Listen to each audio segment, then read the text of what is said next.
We are just over 2 weeks from the May primary election, and one of the big ticket races is for United States Senate. Incumbent Pete Ricketts is hoping to keep his seat, but several Republican candidates want to take his spot. KETV News Watch 7's Waverly Monroe introduces us to some of those contenders.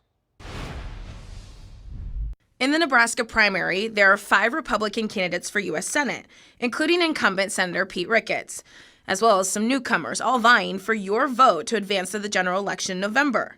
First, from the western part of Nebraska, Max Stevens from Bushnell. The polls are clear that Pete Ricketts is out of touch and disengaged with what really matters in Nebraska. And then also too, I have the agenda of Make America Cancer Absent. Stevens is a nutritionist and says his goal is to eliminate cancers from American diets. But he also wants to implement Nebraska values across the country. Medical marijuana, that needs to, there's pushback on that. So definitely would do efforts on that to keep that movement going. School prayer would be something that I think Nebraska needs to get back to its roots and Christian roots. Then there's Eric Mortimer from Kearney. He says he joined the race because he's a hardworking Nebraskan. I think abortions only due in emergency cases like rape or if it's risking the mother and baby's health. He says if elected, he would support a bill to require truck drivers to learn the English language. Mortimer also says his values will help all Nebraskans.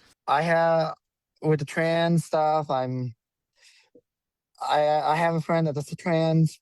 I have 2 people I know who's trans. One who's very political on their trans issues. The other one, he's like, yeah, I want to be a woman, but I'm not going to push it.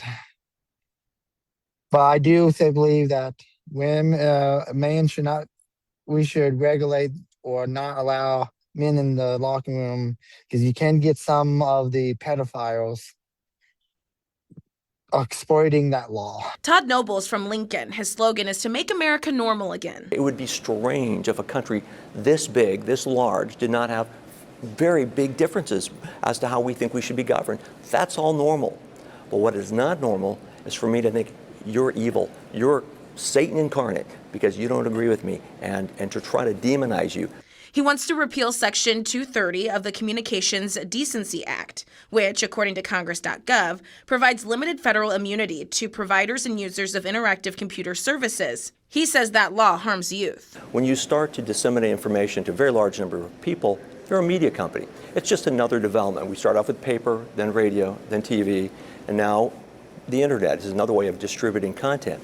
And I think the same rules that have served us well, developed over hundreds of years, that have regulated speech, should be applied to these, what are in essence media companies. And incumbent Senator Pete Ricketts, who says he's been instrumental in supporting Nebraska ranchers and farmers and helping with affordability. Ricketts is also focusing on national security. We always have to do a better job of talking about what we're doing with regard to agriculture, food security.